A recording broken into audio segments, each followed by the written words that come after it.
Welcome and good afternoon. I think we just made it over the top there. We are so pleased to have you all here today. My name is Grant, and I'm your host for this webinar, The Road to Successfully Adopting AI. And we'll be talking today with subject matter experts in AI, specifically how it's being adopted. Please note that a few times during our meeting, we'll drop in a few optional polls, but if you're so inclined to take a moment and answer them, we would really appreciate that. Just clicking a few buttons for us. And you may submit a question at any time in comments, and we will do our best to answer them during the session and/or immediately afterwards or during the week via email. We appreciate all of the comments and questions. Well, today we're talking with leaders from KPMG and Microsoft on the road to successfully adopting AI and the impact AI is having on business and society. Advancements in AI like Microsoft Copilot are moving fast. So let's look at some of the common questions that come up. How does Copilot leverage existing data to train and learn in order to provide users with more powerful insights or recommendations, answers, and solutions? And how can this technology bring next generation AI capabilities to every industry and business function? What are some key considerations when preparing for a successful implementation? So we're going to get to all that and more, but we want to drop in our first poll right away. So if you would, how did you hear about our webinar? Was it through Executive Leaders Network, KPMG, Microsoft, social media? We really appreciate your answers, and we'll leave that up just for a few moments. I'd like to thank our panelists for joining in. And gents, if you would take a moment and introduce yourselves, and then I'm going to toss in your first question. Sure. Thank you. Oh, go ahead, Satish. Yeah, I can go first. Hi, everybody. Thank you so much for attending this session. Satish Paul. I'm part of the global team here at Microsoft, and I focus on professional services customers like KPMG, Accenture, Bain, McKinsey, etc., and also focus on architecture, construction, and engineering customers. So today, very happy to share my views, and please, if you need any follow-up sessions, very happy to engage in that too. Thank you. Hello, everyone. I'm Rob Moeller, and I'm a leader within our Microsoft practice. I focus on helping clients really leverage their Microsoft investment to achieve their business strategy and transform the way that they work. And that's been focusing on front, mid, and back office. So I'm really looking forward to the conversation. Interesting. Well, gentlemen, we are hearing a lot about innovative new technologies these days, including Microsoft Copilot. So to set the stage for this talk today, can you explain what this means? Yeah, I can take a crack at that first. Thanks. So unless we have been living under a rock, right, pretty much we have all heard about ChatGPT, right, where if you want to create a song, and you want a few lyrics, you just type inside ChatGPT and it gives you the lyrics for the song. Or if you're trying to write a children's book, you can actually type the kind of story you want and ChatGPT prints it out. So what Microsoft did was it took the underlying technology called as OpenAI and made it enterprise grade and made it available inside our applications. So that's what we call as Microsoft Copilot. So over millennia, human beings have been working side by side with humans, but now we, with Copilot, would be able to have a computer or an assistant or a Copilot sitting next to us to help us with our day-to-day tasks. Some examples would be if you look at the analysts' data, what Gartner predicts is by 2020, there was about 1% of data generated using generative AI. That is what the term is for technologies like OpenAI or ChatGPT. And by 2025, it's going to be more than 10%. And the productivity boost just by turning on Copilot is in the range, again, from analysts, around 4 to 14%. If you are a knowledge worker, you can focus on the human aspects of the task instead of focusing your time on mundane activities. The last thing I'll mention is Copilot is not one product. It's a term that is used and it's surfaced inside pretty much all the products from Microsoft. In my demo, I'm going to show you how it works inside Word, inside Excel. If you have a security product from Microsoft, it's available there. And also, if you have your own intellectual property, you can also surface that as a plugin so that you can monetize the IP that you have. So that's how I would define it. Fascinating. Rob? Yeah, I mean, to add, it is, as Satish mentioned, it's existing within the Microsoft applications. And what this means to users is it's going to be a familiar interface. There isn't going to be as much learning as his way of helping them become more efficient and productive. It's not a tool that's going to replace workforces. Instead, it's going to strengthen how they operate and what they can do. So it's built on the OpenAI ChatGPT LLM, the large language model, along with Microsoft Graph to enable these technologies. Rob, what is the large language? What does that mean, please? The large language model is the basis for AI. Okay. So in other words, you're going to go out and train a model. Microsoft is bringing that already. So the investment is, it's less for a client to be able to take advantage of it because it's coming built into their application. It's going to learn as they go, as opposed to having to build their own models. Okay, thank you. They can converse and talk to the application in that informal manner to generate answers and get the information they need more efficiently. Cool. Very interesting. Thank you for that. So I think it's time for us to get to a second poll, if I'm correct. And we'd like to know where you are currently in your Copilot journey. You're not using it, you're using it, but you need more time or more info, you're ready to purchase. Tell us a little bit more in that poll, if you would. And again, we will leave that up for just a few minutes.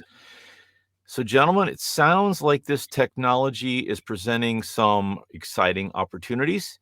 So how should companies be preparing to use Copilot? Rob, you want to start off on this one? Sure.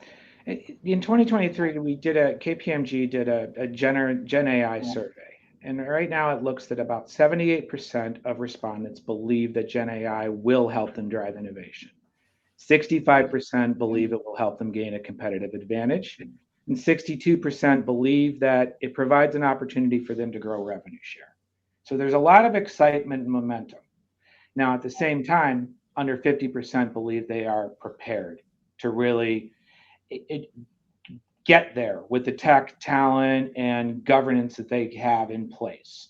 So there's a lot of preparation that they have to do. The way that we look at doing it is the first step is really review what you have from the Microsoft standpoint. What is your existing implementation? Understand how ready you are by looking at your strategy, your existing architecture, guidelines, and then weigh risk versus opportunity. Pick some use cases. Start to identify some areas where you could truly test out within your Microsoft Copilot instance where you'd gain value. And look at those from taking the existing models, because that's what Copilot brings, to start to bring some of those to life. That is going to be a less expensive way than going out and building new models and running from there. And test every area that you go. Start to create really an AI team that can help to assess the benefits and what you're gaining from there, along with minimize and mitigating your risks. You're going to have to truly look at what that means then as you put these use cases in from an OCM standpoint. Now, because this is native, it's going to work within the constraints of Microsoft, but responsible AI is a framework that we have for controls, processes, and tools that really helps you do and build out your AI journey in a trustworthy and ethical way. Okay. That framework can help you set on the right path and starting the journey in the right way. Satish, do you have comments you'd like to add? Yeah, thank you. That was great, Rob. I'll add a couple of more things. The first thing is, what I've seen work is employees enterprise-wide have to be trained on how to interact with generative AI, right? Because the better the questions, the better the answers. And there are certain do's and don'ts. I'll give you one example. So working with one customer who interviewed lots of candidates, they gave offer letter. They were going to give offer letter for the successful candidates. And the HR team felt that, well, let's try to make it a little bit of interesting, the offer letter, let's make it interesting. And what they did was they took that offer letter for each of the candidates and copied and pasted that into ChatGPT and asked it to write that in a funny way, and it did. So they took that and pasted that into the offer letter. They didn't know any better, but behind the scenes, what happened is now ChatGPT has all the knowledge about the people that they copied and pasted, the offer details, how much salary, where they're living, all that detailed information is now part of the public knowledge as part of ChatGPT. So there are certain things you shouldn't do. And with Microsoft, what we do is we don't use directly the public ChatGPT. We take an instance of that and instantiate that inside your Microsoft environment. So the data that you put inside OpenAI, which we call as Azure OpenAI, is only available for you. It's not going to train the base model. So the first thing I would say is training is very important. And the thing that comes after that is, like Rob mentioned, turn on Copilot, because that's the fastest way to value. There's not a lot of heavy lifting that you have to do. Turn a few knobs and you can turn on Copilot. The next thing is you look at your existing applications and see where you can plug in generative AI. And the last piece is if you have some new applications that you're looking to build, then you can reimagine those applications using generative AI. So that's what I would say. I do like you adding the comment about the private data aspect. One of the big things is it's great with the Microsoft and the way that it's structured is every client asks me who owns the data and who owns this from here. Every client gets to keep complete control of their data, the security, and it does definitely reduce the risk. Yep, thank you. Gentlemen, one of the things that came to my mind as you were talking is, we've got micro businesses all over the world, and then we've got huge corporations like Microsoft, et cetera. Who does this serve? Is there a good model or best model? I think every company, regardless of industry or size, should be starting to evaluate and looking at how they can take advantage of AI. And again, it goes back to starting small and identify areas that are repetitive, that are simpler to implement. Copilot as a part of Microsoft is being built into the product. So they're going to be able to take advantage of this. A smaller organization may take a slower step, but at the same time, a larger organization may put more governance in place and run from there. It's a balance. But any company is going to need to be conscious of this or aware in order to be successful and move towards the future. So in our first poll, the number of people that are not using this yet is fairly high. How would you encourage them to go about enacting this? I mean, do I go to a certain menu in Word and click on it, or how is this enacted? Or Satish, will you get to that? Yes, I will be showing that in my demo, a couple of places. Like I mentioned in the first question, right? Copilot is available in pretty much all the products. And once it's turned on from the backend, the end users don't have to do a lot. You would see a button for Copilot, press that, and it becomes available. So it's very easy. Yeah. I'm glad you're going to get to that. And we had an audience question about e-commerce and how it relates. So what was is there any more detail on the question? Just if we're going to be talking about e-commerce, so I would assume some kind of integration there. Yeah, I mean, I can cover that right now. The trend that we are seeing is autonomous agents. What that means is the autonomous agent would know my interests. And then if I have to go and shop for something on Amazon, I don't actually go to Amazon.com and buy the item. The autonomous agent does that on my behalf. It does all the typical things. It searches for the product that I'm interested in, looks at the reviews, and all the things that a human would do, the autonomous agent would go and do. So that's how we are seeing the industry move towards e-commerce. It's kind of doesn't matter what the e-commerce is at the back end. It is these autonomous agents which interact with those agents and gets the job done. So the human being doesn't have to keep doing the same thing, because it not only can search, it looks at the result and analyzes the result, pretty much like how a human would do. That's what I would say. And I can also see, I agree with that. And I think from the e-commerce call center, customer center, running from there, the chat bot and customer sentiment, you can start to assist and support a customer from purchasing from your organization in a more automated manner, as well as gauging automatically their path, their interaction, their feelings on interacting with you, so that when an issue or an item request does get to a human for remediation, they have context sensitive information. And at the same time, they can also use Copilot to find the answer across disparate data sources.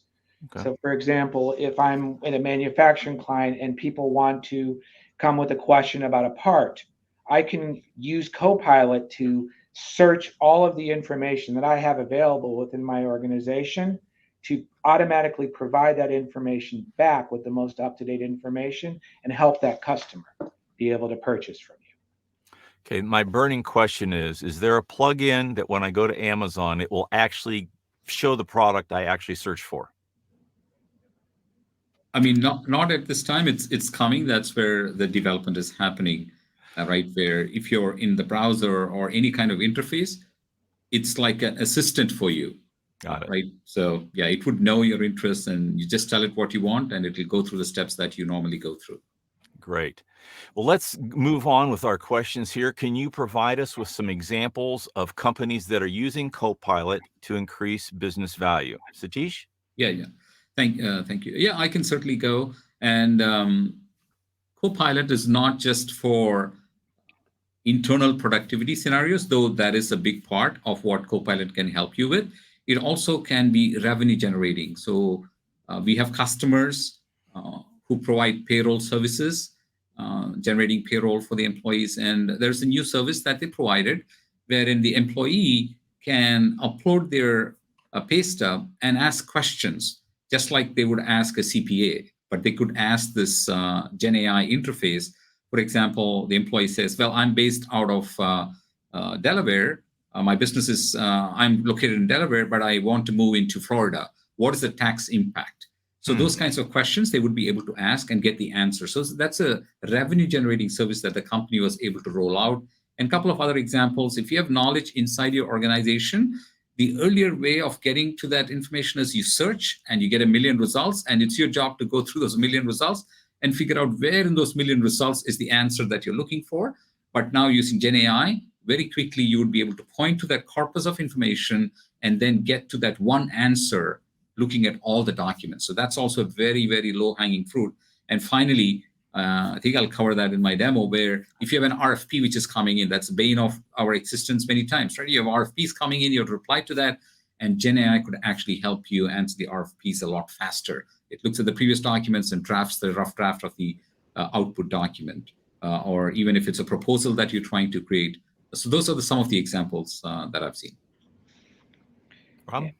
I see it a lot more with the customers that I talk to around knowledge management, as Satish is talking about. Being able to finally get to all of the data sources without having to go through 17 screens and trying to find things on their portal and other data sources. So that is one of the biggest quick hits that I've seen. It's bringing that disconnected data together. From a call center standpoint, it's a really good example of use cases. You have, as I talked about, chatbot being able to provide automated responses and reduce and get to first call resolution. From a lead management, sales, marketing standpoint, not having to dig through each lead and instead letting AI figure out which ones are going to be the best ones for a seller to focus their time. So they're not digging through things, and instead they're talking to potential customers. As I also mentioned, customer sentiment, taking the interactions, engaging their mood, whether it's voice, whether it's email, and tailoring responses and identifying ones that may need escalation or a tighter handholding. From a marketing standpoint, before you ended up creating it was very intensive to create marketing messages. Now you can take and define the criteria and ask Copilot to come up with potential emails. You can start to revise things based on different criteria. So the marketers are really focusing on refining and finalizing to get messages out rather than the initial content. It really is a limitless set of options. We look at anything where we're taking the data and trying to either do predictive analytics, refine things, or write content. And this again is on all of the data that you own. And I did see there was a question in about insurance in the Copilot and looking at low market penetration with adopting AI. Some of the areas from an insurance and financial services standpoint, looking at going back to your customer service, how you're interacting with them, looking at algorithms for fraud and risk management. Those are some other areas to start doing some insights on, as well as optimizing your portfolio. Yeah, just want to add a couple of points, right? Rob, you mentioned customer service. I can give the Microsoft example. We use our own customer service capability, and all we had to do was just turn on Copilot inside that, and we have around 700,000 tickets open on every single day, right? So the productivity boost was more than 20% just by turning on Copilot. And the backend team, the customer support team, they are optimizing the processes further because they're trying to shoot for 40%. So that's the kind of savings that you see in the customer service space. And in the insurance, that's a market which is getting disrupted in a big way. For example, using Gen AI, insurance companies are able to target the high-risk customers in a very, very specific way. And now they are also able to say that, okay, you don't need insurance if your car is sitting in the garage. Only when you drive, it gets triggered, and you just pay for that period that you're using the car, as an example. So it is getting disrupted in a big way, just to give a couple of examples. You also made me think of that with the e-commerce and the question that came up before. You start to look at the supply chain and where it is, and being able to predict that and look at disruptions that are going to happen in your supply chain, and as well as being able to use that to adjust pricing. So I do like all of the areas. It's if Satish and I sat here for the next hour, we could probably come up with 300 more use cases. I agree. That's why we have a follow-up session, right, Rob? You're going to talk about the MTC session, where we can do a deeper dive, a half-day session. So this is just scratching the surface. Correct. Yes. As Satish is mentioning, what we're willing to do and offering is, if anyone would like to talk and do a deeper workshop and the possibility of a MTC, which is the Microsoft Technology Center session, we would like to do that to help assess where you are and how you can get there on your journey. Fascinating. And what's the best? Are we going to do contact information on that, Rob, toward the end? Yes, so we have a team that will be working and coordinating that, so that Satish and I will be able to sit down and talk with the clients who are interested. Great. Fascinating. We had one other question. Looks like Copilot is going to be publicly available for EA companies. Is there an availability date for other type of Microsoft customers like CSP? For CSP, I don't have the answer right now, but I can check and get back to you. For the EA, I think it's November 1st. Okay. And one more, is there any Copilot use cases to search relevant policies and procedures? Are they stored in the Microsoft environment, can ask questions and be able to show relevant policies, natural language, etc.? Yeah, definitely. Yeah, go ahead, Rob. I was going to say, yes, that is a very perfect use case for it, is to start going through all of your policies and answering the questions, but also looking for areas to improve and to change. So yes, you have all the capabilities with that. And it doesn't have to necessarily be stored in the Microsoft environment for the question. It has to be something that is in an accessible data source that can be pointed at. Okay. And is this ever local on your own machine, or is it always in the cloud? Yeah, it is primarily running from the cloud, because there's a lot of computation that happens when it comes to Gen AI. Well, Satish, we've talked several times about your demo. I think it's time to put you on stage and let's see it roll. Okay, yeah, we don't have a lot of time. I'll just quickly show you what we are talking about, Copilot, in two products. So the first one is the sales capability, where if you're a salesperson, how can Copilot help you? And the second one is like very easy. Everybody could get access to that, is the word processor. If you're in Microsoft Word and you're trying to do a task, how can you make use of Copilot? Those are the two examples that I was going to present. Let me start with the sales one. So here, if you're a salesperson, you get quite a bit of emails, you attend calls like this, and the call gets recorded. Sometimes you're not able to attend the call, but you want to be able to get the nuggets out of that call. Or maybe you're in a call and the call is happening, but then you don't want to be busy taking down notes. You want the system to understand what's being spoken and also give out the action items. Those are the kind of things that Sales Copilot provides. So if you're a salesperson, that's provided out of the box. Let me show you a quick example of that. So if I'm in my email right now, and I look at this email and I'm trying to reply to this, and you would see that there's quite a bit of information in here. There's an email chain going back and forth. I can go in here, and on the right-hand side, you see Copilot, where it's giving me prompts. It says that, hey, do you want to reply to this inquiry? Do you want to offer a discount? Do you want to make a proposal? Or do you have a custom prompt that you want to use to draft the email? You would be able to select any of those prompts, and then Sales Copilot behind the scenes, OpenAI, Azure OpenAI is doing all the crunching. It's looking at this email thread and it's coming up with the answer. So it's not only looking at the email thread, it also goes to the backend system and it figures out, so this person who is contacting me wants to know the price about a particular product. It picks up the information from the backend system. And it might have taken maybe 5 minutes for me, but with this Sales Copilot experience, I can get that done in a few seconds. I select the appropriate prompt, and if I want to tweak it, I can say, okay, can you rewrite it? And it's going to rewrite that for me. And if I like this, I can say, copy this. It copies that into the email. And then if I want, I can edit this, and then I can just click on send.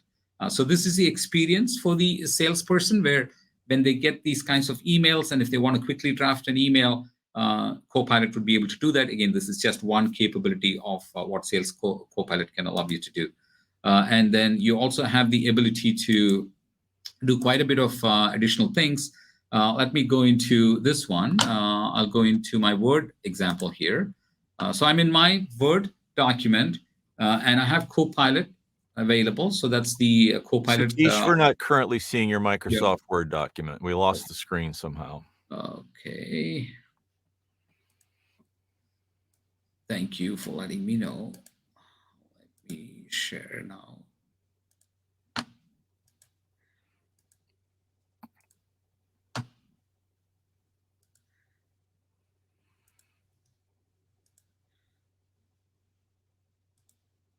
Can you see my screen now? The Word? Well, we've got a white screen. Okay, just give me 1 second. No problem. If you'd like, well, there was another question that came in while we were doing that. I'll go ahead and try to address that. It was around support for FDA and HIPAA regulations for pharmaceutical and healthcare use cases. If you're already working within Microsoft in the dynamic space and the other Azure environments, then you're going to end up following those security models. For example, if you're running cloud for healthcare, it's going to support it in that same manner. The data is still in your cloud and running from there. So those same regulations would apply. It would be something that we could probably have a deeper conversation about, because understanding your landscape and how it really is structured would be essential to validating that. Go ahead, Satish. Yeah. Can you see my Word? Yes, we can. Okay. Yeah. So what I was showing was in my Word file, I see the Copilot icon. I can click on that.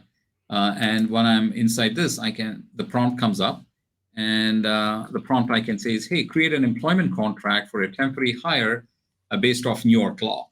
If that's the contract that I'm trying to create, I can go to Copilot inside Word, and I can just type the prompt, and then, okay, Always something. Let me open a new document.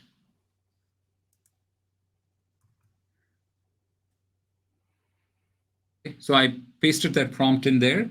And then what you will see is it's going to make use of the Azure OpenAI, which is the New York law, and the associated contract information, which would be in a temporary hire situation. And it gives me this contract. So I can take this Satish, as we're a not starting. seeing any results. We're seeing I think you opened up a new document, and that's what we were seeing. Okay.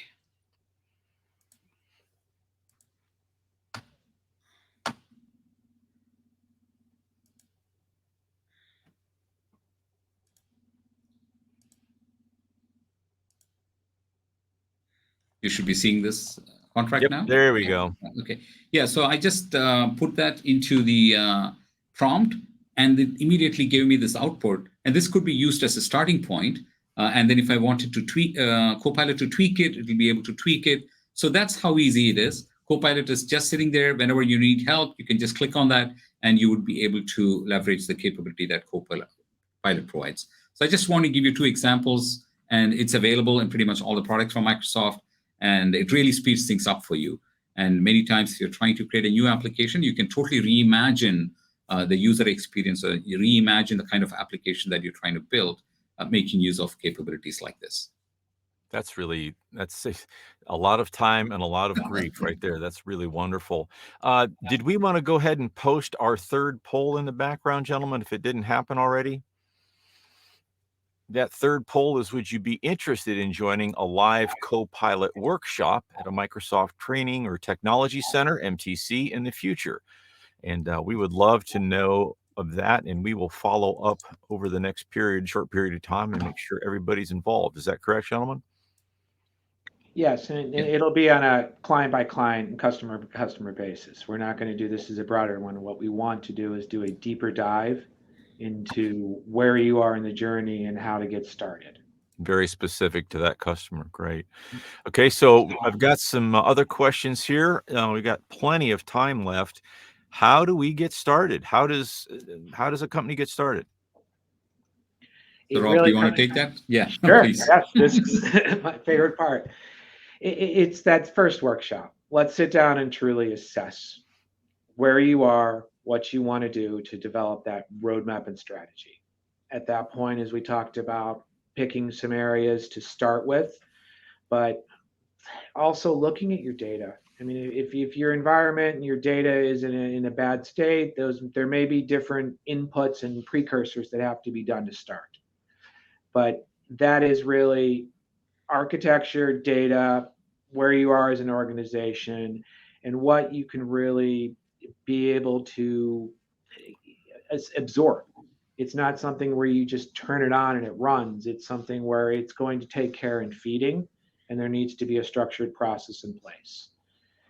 One of the nice things about KPMG is we're one of the first firms that did Gen AI and working on that journey. We've been doing it for years. As I said, we have a responsible AI framework and a very mature AI practice, along with deep industry practices.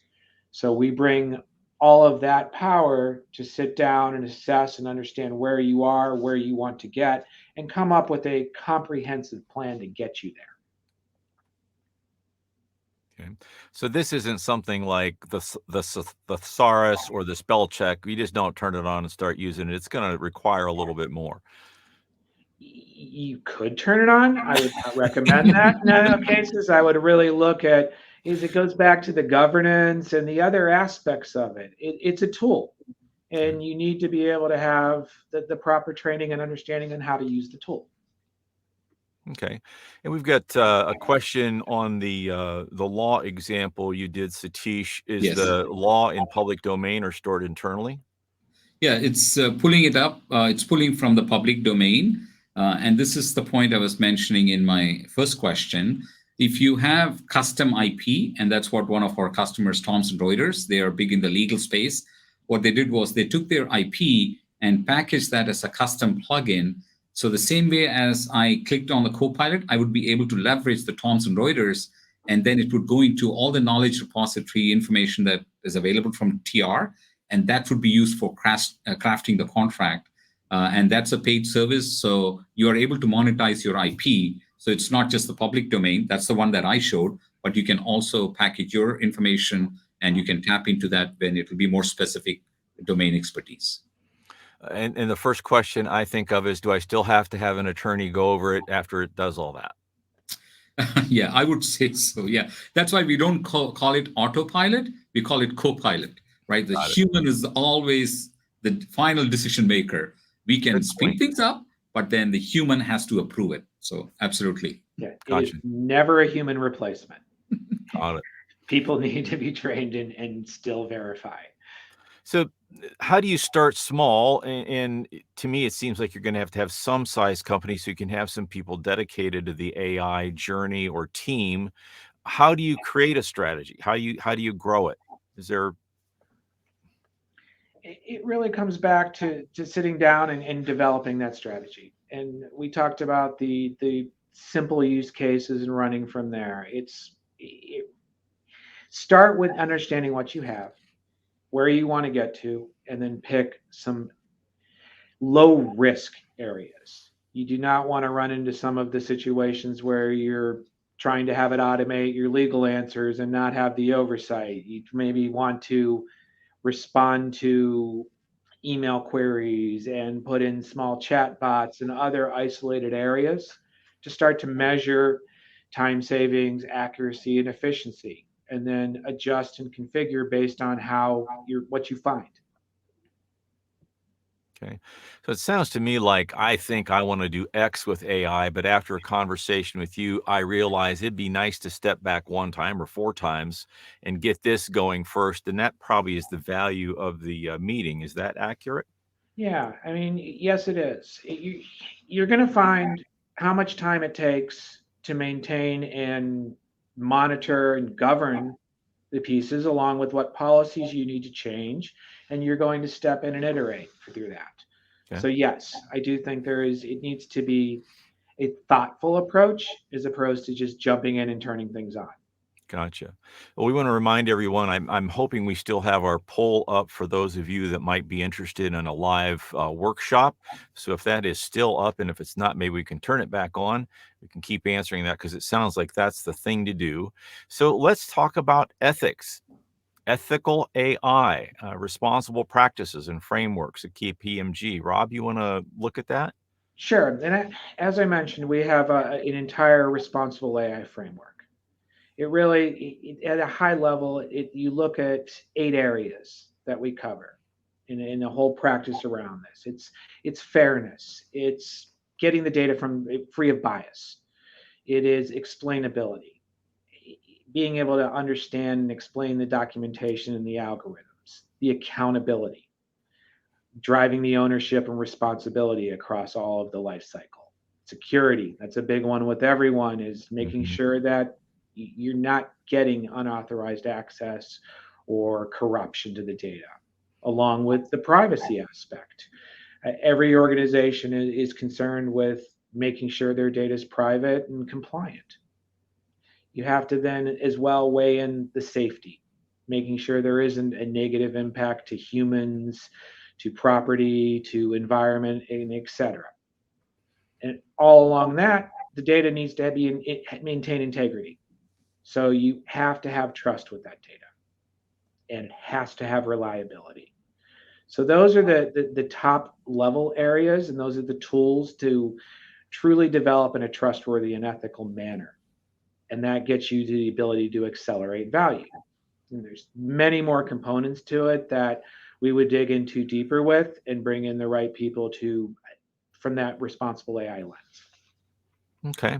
We've kind of touched, I mean, Satish, did you want to add anything onto that? I'm sorry. No, I think that is very important because if something is happening and something unethical is happening, then customers lose trust, right? For example, in Microsoft Azure, we have this capability where I can talk for 5 minutes and Azure would listen to how I'm speaking. And after that, whatever text I give, it will speak just like how I'm speaking, right? So for that, Microsoft has an ethics officer assigned to each customer. Not everybody can go and avail their features. They make sure that it's being used the right way. For example, if you go to the insurance company, there's this famous personality, the lady, they recorded her voice, and now when you call the call center, the answer is coming from that person. So ethics is very, very important. Otherwise, it spoils the reputation of the company. Interesting stuff. Thank you. Yep. We talked a little bit about human oversight. Anything more that you would like to talk about there, gentlemen? Other than just to reinforce that it is required and mandatory. This is never going to be a replacement. This is always something that there needs to be intervention and validation. It is a tool to make you more productive. I think we've said that plenty of times, so that's good. We've got two questions that kind of go down the same line. Will Microsoft see the information I'm posting? Do I have privacy? And then who owns the IP? I think those kind of go together. Yeah, I'll take a crack, and maybe Rob, you can add to it, right?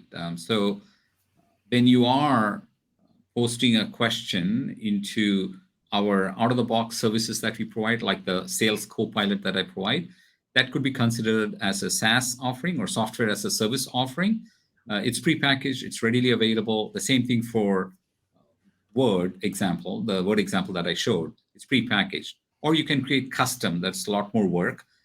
So in that case, what happens is, in both these scenarios, it goes into the Azure OpenAI, and our engineers look at the questions which are coming in, and it's saved for 30 days. But if you feel that that shouldn't happen, you would be able to request Microsoft, and you can turn off. So none of the information which is coming in. And the reason why we are looking at is to make sure that, hey, is the prompts coming in being answered the right way? It's not to mine and get any insights out of the prompts that you're asking. But even if you want to turn that off, you would be able to turn it off. So yeah, it's not using your data. And the sales example that I showed, the email, it's just taking the email extract and then going into the backend system, taking all of that. That is the prompt. For the Word example, I put in one prompt saying, hey, go for New York law, create a contract. The same thing, it pulls up this whole email and sends that as the prompt to OpenAI. OpenAI processes it, Azure OpenAI, and then gives the reply. And after that, the data is deleted. So it doesn't get persisted at all. So that's why it's very important to realize that Microsoft, in all the copilots that we have, we are making use of Azure OpenAI, not directly going against the public OpenAI. Rob, anything else you want to add? No, I think that was a really good summary. Thank you, gentlemen. Yeah. Will the multimodal LLMs be available soon? Sort of like text, images, audio, video, etc. Yes, it is. It is coming out. You might have seen it if you're going to Bing Chat inside the Edge browser. You have the capability to have Bing Chat where you can click on the icon and it turns on a ChatGPT-like experience. And in that, today, if you go in and type a text, and if the reply requires some image, it actually calls the image creation. So the multimodal features are getting rolled out. Right now, the text along with images are happening, but slowly the other modes would also be added. Fascinating. The company, the question came from, we are starting simple with our AI approach and leveraging AI to deliver personalization without data experiences. For on the B2B side, drive digital journeys based on size of company, industry, location to increase engagement. I'm sure that's more of a statement than a question. Would that all be good stuff? Yeah, absolutely. I mean, many of the products already has Copilot from Microsoft. For example, if it's a journey creation that you're focused on, then you can say that, hey, I just had a meeting with a customer, and this is the journey that I want to put them in. Create a journey for that customer. You just type the prompt, and automatically the journey gets built. And of course, it's Copilot, so you can take it and quickly tweak it, and then you can launch it. So after that, the meeting is over, and maybe the first step is you send a summary of the meeting. All the steps would be defined in the journey, and AI could come in handy there because you just type a prompt and the whole journey gets created, as an example. But there are other areas too where you would be able to generate, leverage Gen AI. Okay.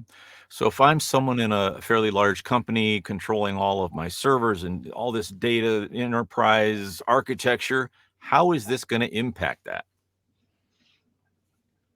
Yeah, so we also have AI available in, like I mentioned earlier too, right? In pretty much all of our products. So if you go into the security capability that we provide, we have a Copilot in there. So if you want to monitor what's happening, the log files inside your applications, you would be able to leverage that Copilot and ask for what's happening. And then it can also give you suggestions on how to fix it. If there's a problem or maybe one piece of it is getting hacked, it will actually give you suggestions on how to fix it. And sometimes you can also go and fix that for you. So that is how I would leverage. So the Copilot is available in all facets. Wow. But it's not going to affect my architecture. I'm not going to have to rewire my data room or things like that. This all happens outside. Is that? Yeah, so it is looking at, you would have to point to the data sources, and after that, it's pretty seamless. Like how I clicked on the Copilot button icon, you would be just clicking on that, and the interface shows up, and you'll be able to leverage it. Okay. I would add that I do think that you need to look at your enterprise architecture. You need to see how things are going to move through your environment, along with any other AI and other changes that are coming. Again, you want to maintain data integrity, security, reliability, etc. It comes down to that responsible AI framework and how data is flowing through. It is something not just to turn on and let loose. So that I do want to just reinforce that. Yeah.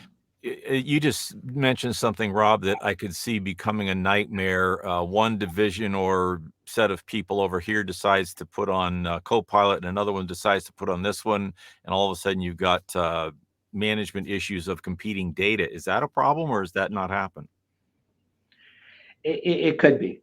It is something to be conscious of. I mean, you get into some of the other areas like hallucinations and data, AI taking and inferring to AI and getting to different answers and looking at how the data moves. So it is something to be conscious of. It falls back to that entire look at the strategy of where you're trying to go and where you want to start. So yet another good reason to have a good meeting with you guys and figure out where we're at and where we're going. Sounds like. Yeah, I mean, Gen AI is good at making stuff up, right? Hallucination Rob mentions. So we have to be careful. Touch on that for a moment. That's a new concept I hadn't heard of. Yeah. So what I'm referring to here is the AI has been trained with pretty much all the public corpus of information. And if you're asking a question, and if Gen AI is not trained with that information, just like a human, it's going to infer what should be the answer for that question, and it comes up with an answer. And sometimes what we find is that answer is not the right answer. So it hallucinates and makes stuff up. So that's why we have to be very careful. And I think that's the point that Rob was mentioning, right? So you have to have the guardrails put in place. There should be a proper evaluation if you're going to leverage it. Guardrails and blinders, great analogies. Does it work with existing permissions, like within your business applications and stuff?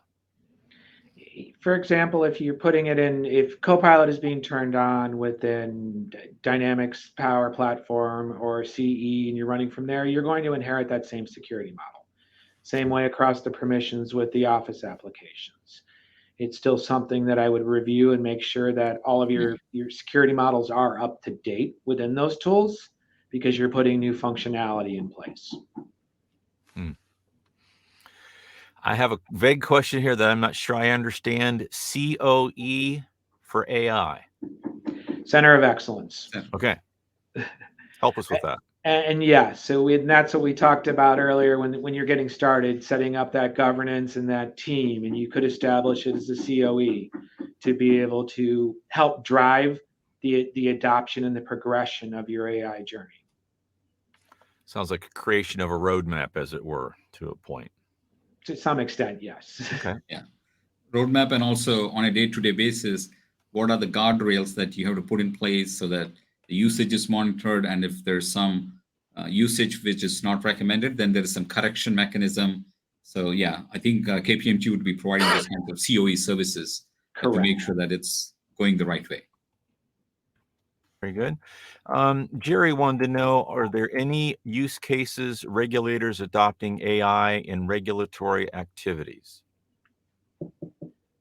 There are, and I can dig into that and follow up on that to Jerry, because yes, there are definitely some use cases. I just don't have the context and familiarity with them firsthand right now, but I can put someone in touch with them. Very good. Sean wanted to know about documents on responsible AI architecture.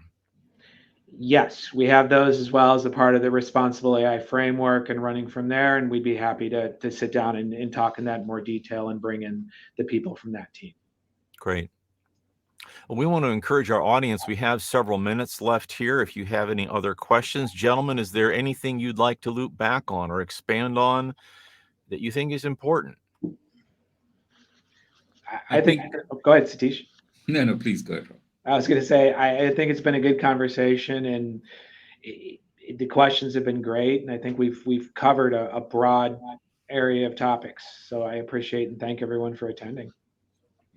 I just want to add one piece, right? So you saw what's happening in the EV space, electric vehicles, where Tesla started like more than 10 years ago, and now pretty much everybody is using their charging standard. And so they have the AI maximum miles already run, so their models are trained. That's going to be much better because most of these systems are based on reinforced learning.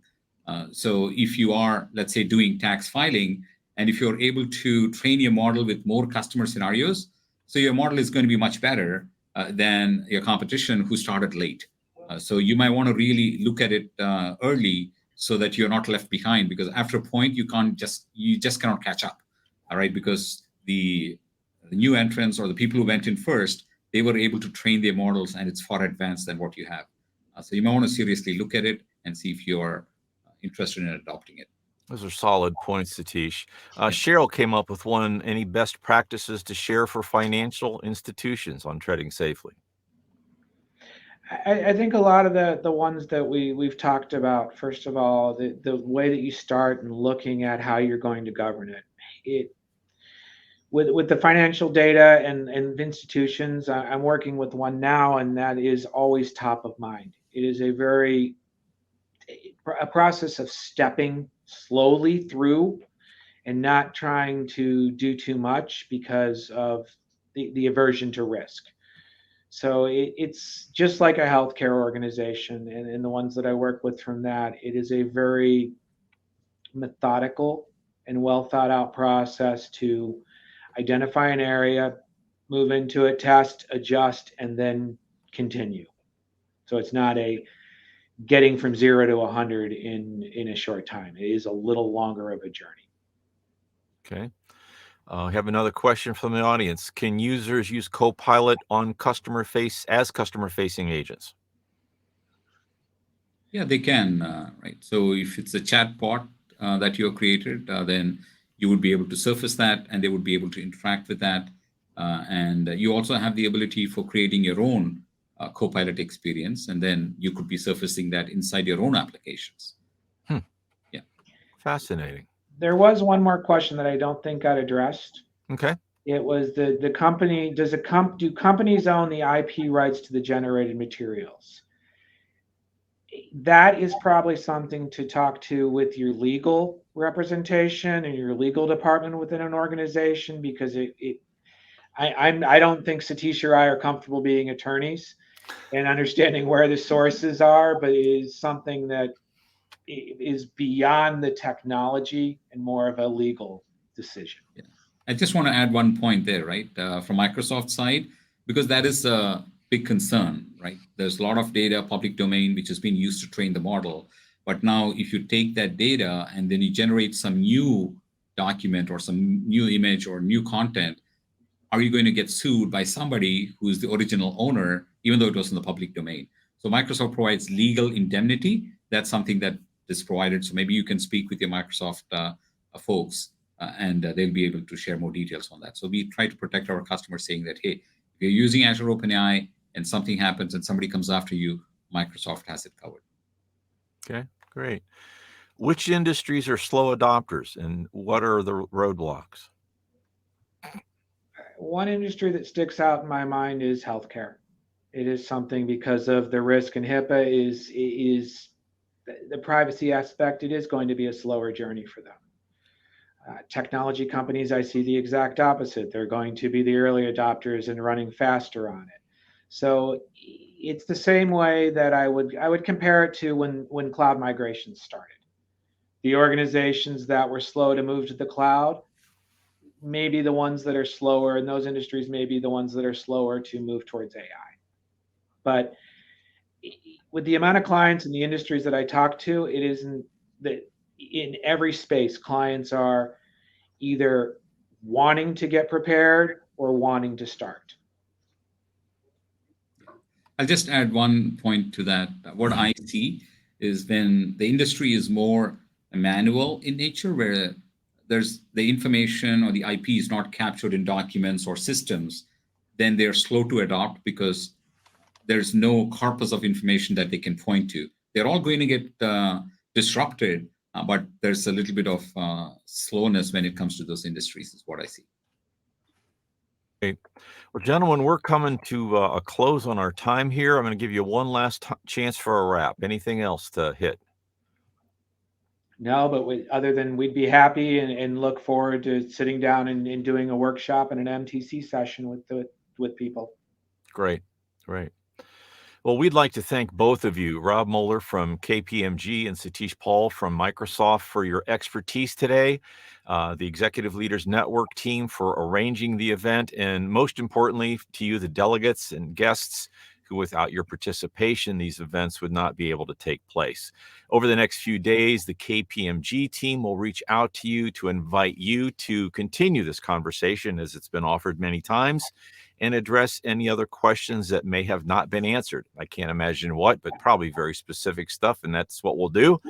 Please feel free to take this opportunity for some free advice that is more personalized to your company's individual needs. Gentlemen, thank you for being here, and to our attendees, thank you for attending, and good luck and goodbye. Thank you. Thank you, everybody.